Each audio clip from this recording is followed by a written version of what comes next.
प्रधानमंत्री बनने के दावेदार राहुल गांधी, तो उनको वहाँ पर थोड़ा सा डिफीट किया गया। खड़गे साहब के चेहरे पर तनाव था।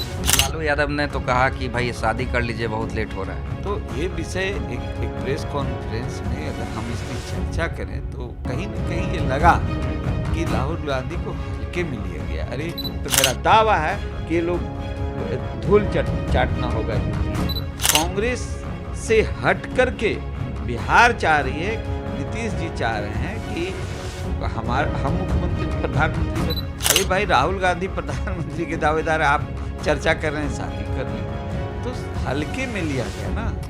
अब सवाल है कि अब दूसरी लड़ाई 12 तारीख को दिखेगी। नीतीश जी की बात मान के लोग यहाँ आए, एकजुटता दिखाए, कांग्रेस भारतीय जनता पार्टी को डराए। चाहे आप हों चाहे चिराग हों, जिस तरह से मांझी जी को सम्मान मिला तुरंत एनडीए में शामिल करवाया गया।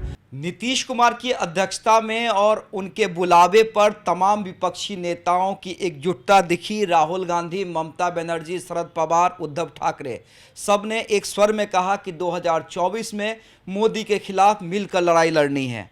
अभी हमारे साथ विद्यापति चंद्रवंशी जी हैं, बिहार के बड़े नेता हैं, और इनका क्या कुछ कहना है, ये किस एंगल से इस बैठक को देख रहे हैं। ये बताइए कि बैठक तो हुई, खाना पीना भी खूब हुआ, और उसके बाद तमाम नेताओं ने ये कहा कि अब 2024 में तो मोदी को हटा ही देंगे। क्या लगता है, दावा और हकीकत? देखिए, जो भी परिस्थिति में आज ये बैठक हुई है, तो कहीं न कहीं ये बात तो है कि लोग जिस तरह से अभी भारतीय जनता पार्टी के प्रति जो भावना है और अन्य दलों का, उसका मुख्य कारण है कि जो ईडी है, सीबीआई है, और बहुत तरह की परेशानियों से दलों को गुजरना पड़ रहा है, और दल में जो लोग हैं उनको गुजरना पड़ रहा है, वो बर्दाश्त से बाहर हो चुका है। और जहाँ तक सवाल है कि अब जनता की बात यदि हम कहें, तो जहाँ तक मेरा अनुभव है, मैं अपने अनुभव के आधार पर ये कह सकता हूँ कि अभी वो परिस्थिति आम जनता में नहीं दिख रही है कि ऐसा कोई उबाल कि प्रधानमंत्री हटाओ, देश बचाओ, या कोई ऐसी बात नज़र नहीं आ रही है। हाँ, ये नेता लोग जरूर त्रस्त हैं, ये बात देखने में मिलती है, और ये लोग चर्चा भी करते हैं। लेकिन ये जो एक कल 23 तारीख को जो आपने देखा जमघट, उस जमघट में आप कहीं न कहीं एक चीज़ महसूस किए होंगे कि राहुल गांधी को उतना तरजीह नहीं दिया गया। जबकि भारत के अगर विपक्ष में अगर बात करें तो सबसे बड़े पार्टी के रूप में कांग्रेस पार्टी ही सबसे बड़ी पार्टी है। आज उसको जितने विधायक हैं, उसके जितने एमपी हैं, वो किसी के पास नहीं है। लेकिन आपने देखा कि, और देखने में एक विषय जहाँ तक मैं भी देख रहा था, उसमें हमने अनुभव किया है कि राहुल गांधी को थोड़ा हल्के में लिया गया, और बिहार के जो लीडर थे उन्होंने भी उसे हल्के में ही लिया है। लालू यादव ने तो कहा कि भाई शादी कर लीजिए, बहुत लेट हो रहा है। तो ये विषय एक प्रेस कॉन्फ्रेंस में अगर हम इसकी चर्चा करें तो कहीं न कहीं ये लगा कि राहुल गांधी को हल्के में लिया गया। अरे यहाँ मीटिंग थी, प्रधानमंत्री बनने के दावेदार राहुल गांधी, तो उनको वहाँ पर थोड़ा सा डिफीट किया गया कि बिहार, जैसा कि हम लोग को देखने में लगा। अब अनुभवी नेता लोग हैं वो बोल रहे हैं, कुछ बोल रहे हैं, और बिहार में तो जब आए थे तो भाई लालू और नीतीश जी थे मुख्य रूप से। उन्होंने क्या बोला इसको, राहुल गांधी को? अरे भाई राहुल गांधी प्रधानमंत्री के दावेदार, आप चर्चा कर रहे हैं शादी कर लीजिए, तो हल्के में लिया गया ना, उनका वजन नहीं दिया गया। और आपने देखा होगा उस समय खड़गे साहब का चेहरा, और खड़गे साहब के चेहरे पर तनाव था। तो मेरा ये कहना है कि इस सभी बातों को देखने से ऐसा लगता है कि कहीं न कहीं कांग्रेस तो निश्चित रूप से चाहेगी कि हमारे राहुल गांधी प्रधानमंत्री बने, लेकिन ये परिस्थितियों को देखने से और इस तरह का माहौल वहाँ जो था, उस माहौल में देखने से ये लग रहा था कि ये राहुल गांधी के पक्ष में ये लोग कम से कम। अंदर खाने ये भी खबरें आ रही थी कि अरविंद केजरीवाल कांग्रेस से नाराज हैं, उन्होंने नाराजगी जताई है। ममता बनर्जी ने कांग्रेस से नाराजगी जताई है। शरद पवार और उद्धव ठाकरे ने कांग्रेस पर प्रेशर बनाया है। तो क्या ये लग रहा था, जैसा कि बीजेपी का भी कहना है, कि ये बैठक जो थी वो मोदी से हटाओ से ज़्यादा कांग्रेस को नुकसान पहुँचाने के लिए बैठक की गई थी? देखिए, अब जिस सवाल को आप रख रहे हैं इसे समझने की बात है कि अब सबका इशू है। देखिए स्टेट लेवल पर जो ये लड़ाई हो रही है, ये लड़ाई स्टेट लेवल पर सबको लगभग कांग्रेस के साथ है।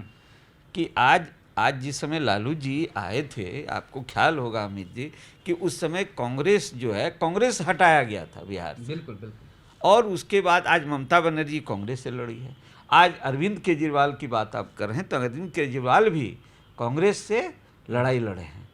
तो सवाल यहाँ पर तो है कि ये लड़ाई ये लोग कांग्रेस से निश्चित लड़े हैं। और अभी जो विषय सामने आया है सभी के ग्रीवांसेज हैं।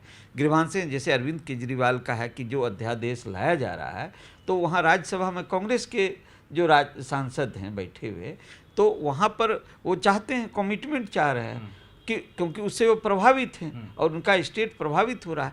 तो ये सब कई विषय हैं जिस विषय के कारण जो है ऐसी परिस्थिति बनी है जिसमें स्पष्ट दिख रहा है कि कांग्रेस से हट करके बिहार चाह रही है, नीतीश जी चाह रहे हैं कि हम मुख्यमंत्री प्रधानमंत्री बने, लेकिन और जगहों पर कांग्रेस से चूंकि सबको लड़ाई है तो ये बात कहीं न कहीं जरूर झलका है इसमें कि कांग्रेस छोड़ करके, लेकिन ये बात भी निश्चित है कि कांग्रेस को छोड़ के भी ये लोग नहीं चल सकते हैं क्योंकि सबसे मजबूत दल है, सबसे मजबूत। तो ऐसे परिस्थिति में अब इस विषय पर क्या कहा जा सकता है कि कहीं न कहीं ये ऐसा लगता है कि कहीं ये एक भय, इस तरह का माहौल दिख रहा है कि ये फ्लॉप शो भी हो सकता है। अब सवाल है कि अब दूसरी लड़ाई 12 तारीख को दिखेगी आपको, तो 12 तारीख को ये लोग कहीं ऐसा तो नहीं है कि यहाँ पे ज़्यादा गर्मी थे इसलिए अब शिमला चुना गया है कि ठंडे माहौल में सब कुछ सुलझा लिया जाए? अरे भाई गर्मी, एसी कमरे में मीटिंग हो रही है तो गर्मी और ठंडा का सवाल कहाँ। सवाल इतना है कि अब जो है एक बार नीतीश जी की बात मान के लोग यहाँ आए, एकजुटता दिखाए, कांग्रेस भारतीय जनता पार्टी को डराए। अब सवाल ये उठता है कि अब तो ये तो समझ रहे हैं कि इसमें कुछ होना जाना है नहीं, तो अब मौजे मस्ती किया जाए, ठंडा जगह चला जाए, वहीं पर कुछ किया जाए, कहे लग तपीस गर्मी बर्दाश्त किया जाए। इसलिए बहुत कुछ ऐसा नज़र नहीं आया, सीरियस नज़र नहीं आया। यानी आपका कहना था कि सिर्फ औपचारिक रूप से बैठक कर ली गई, कोई भी सीरियस एजेंडा निकल कर सामने नहीं आया, कोई भी सीरियस डिसीजंस निकल कर सामने नहीं आया। हाँ, सिर्फ एक चीज़ इसमें हुआ है कि एक तमगा नीतीश जी को मिला कि उन्होंने बिहार में आज इतने प्रदेश के मुख्यमंत्री को और इतने पार्टियों को एक जगह बुला लिया।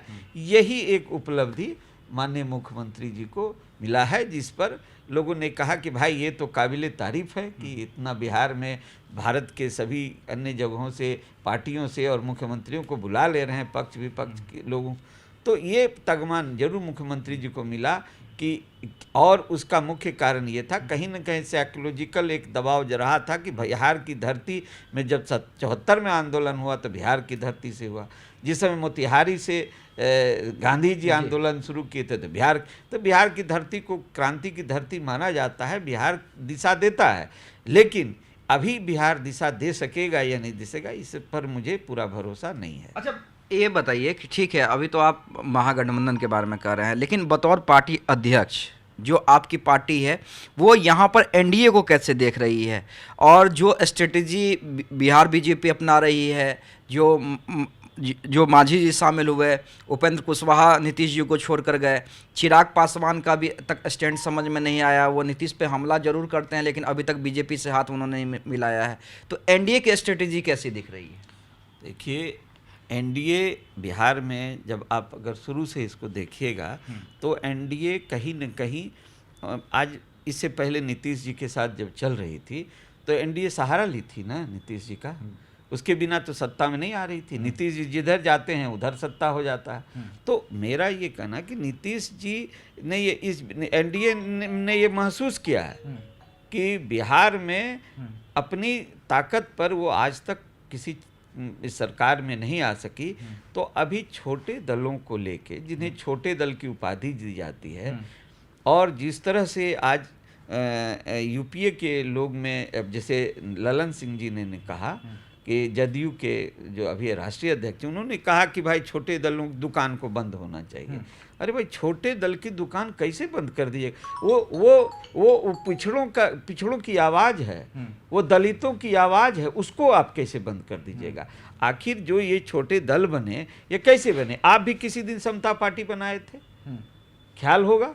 तो आप छोटे दलों को छोटी दुकान कह करके आप उस समाज को जुगाली देने का काम कर रहे हैं। मैं समझता हूं कि ये सरासर गलत है, और आज ये छोटे दल ही पिछड़ों की आवाज़ है।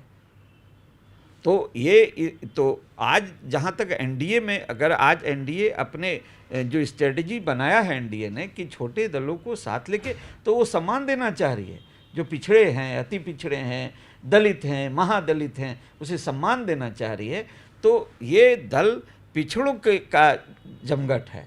इसलिए अगर एनडीए ने अगर ढंग से सभी को साथ लेकर के बिहार की धरती पर यदि चलेंगे, तो मेरा दावा है कि ये लोग धूल चाटना होगा यूपीए को। लेकिन स्ट्रेटजी जो तय की है उस पर उन्हें सभी दलों को, छोटे दलों को लेके चलेंगे, तो निश्चित रूप से आपको नज़ारा देखने मिलेगा। और यहाँ से जो 40 सीट है, 40 सीट में मैक्सिमम सीट।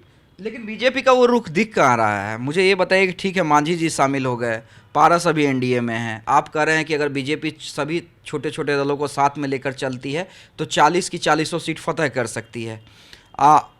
आपकी पार्टी भी है, लेकिन कोई एक जो होता है ना कि बड़ा स्ट्रेटजी नहीं दिख रहा है। बीजेपी की महत्वाकांक्षा है कि 30-32 सीट पे हम खुद लड़ें। ऐसे में तमाम छोटे दलों को कैसे वो अपने साथ ले आए पाएगी? देखिए, छोटे दलों को नहीं लाएगी तो क्या बीजेपी अकेले लड़ेगी? ये संभव नहीं है कि भारतीय जनता पार्टी अकेले लड़ करके बिहार में, और यूपीए का जो आज इतना बड़ा गठजोड़ है, जिसमें अब शायद मांझी जी निकल गए तो 6 पार्टी बची होगी, तो इतना बड़ा गठबंधन से ये अकेले लड़ने के लिए, ये अकेले बल पर ये नहीं लड़ सकेंगे।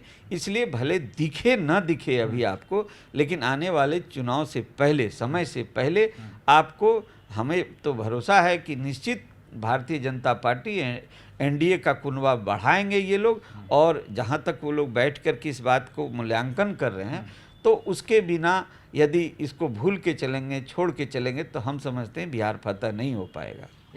यानी आपको उम्मीद है, चाहे आप हों चाहे चिराग हों, जिस तरह से मांझी जी को सम्मान मिला, तुरंत एनडीए में शामिल करवाया गया, उस तरह तमाम उपेंद्र कुशवाहा हो, क्योंकि उपेंद्र कुशवाहा भी ऑफिशियल उन्होंने एनडीए ज्वाइन नहीं किया है, तो तमाम ऐसे लोगों को बीजेपी तरजीह देते हुए एनडीए में शामिल करवाएगी, उचित सम्मान देते हुए, उसके बाद महागठबंधन से मुकाबला करेगी। निश्चित ये पिछड़ों की आवाज़ है, अति पिछड़ों की आवाज़ है, दलितों की आवाज़ है। ये दल कौन है? ये दल सभी पिछड़े, अति पिछड़े दलित समाज के लोगों ने इस दल को बनाया, और वैसे समाज के लोग इसमें जुड़े हुए हैं। तो अगर उनका वोट चाहिए तो निश्चित तौर पर इन दलों को, उनको अपने साथ लेके चलना होगा, तब भी बिहार जो है एक बिहार फतह होगा, एनडीए बिहार फतह कर पाएगी।